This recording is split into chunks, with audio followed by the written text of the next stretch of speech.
Nurnberg Trailhead, Nordhouse Dunes. Woodland Adventures are pretty goofy. One moment you are tired and deprived, and the next, marching back to the camp with an ice cream sandwich in hand. I am ashamed to admit that I am the only person that has ever gotten lost at Nordhouse. It was my first time at the Nurnberg Trailhead, so I was double excited. I marveled at the sophistication of the site, including the shoe scrapers that remove seeds and mud as not to cross-contaminate sites. There's a 90-degree turn early on, and I tend to go forward.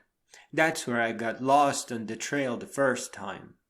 I found myself facing a large grassy field and murmured cheerfully, "There are snakes in these plains." A little further on, there was so much greenery and life. And out in the distance, I spotted what seemed like a dune. So I got off the trail and headed right for it. It was a very short trail, and dunes are very big. In no more than 3 minutes, I discovered that the dune I saw was just a well-lit tree in the distance, and that there were trees everywhere, and no trail in sight. There was no point in turning around because I was already turned around. So I did what every adventurer always does. I started walking in circles. To my horror, I discovered that enormous spider webs would often block my roundabout way, and I have to make circles around those too. I remember becoming transfixed by a particularly large and seemingly thick arachnid installation, and then my heart sinking as I felt an evil presence behind me.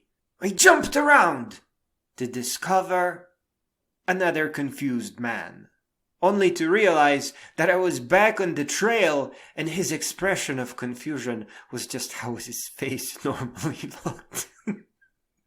I immediately admitted that I got lost, peeling back some of the spider webs that I ended up walking into from my hair. His expression of confusion turned into a smile. Earlier, he was probably wondering what the hell I was doing bushwhacking in complex circles whilst collecting all the spider webs in quiet panic 20 feet from the trail. Well, now he had his answer. I was an adventurer in training. I was still learning the ropes because it is not easy being green in green. To hell with him and his stupid spiders.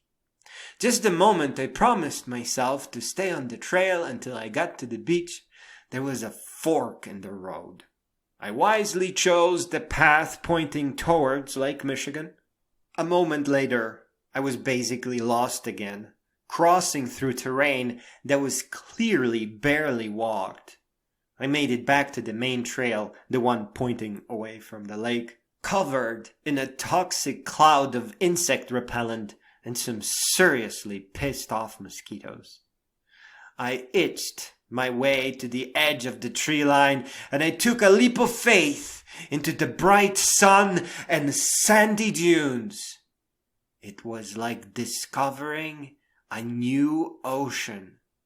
Everything seemed so huge, and the dunes were enormous. It was a beautiful adventure on a sunny and beautiful day. I swam in the lake, watched the sunset, and I had sausages for dinner. I probably stayed out there a whole month, collecting fossils, making walking sticks, eating ice cream. And then I went back a few months later, in early fall, for even more silly adventures.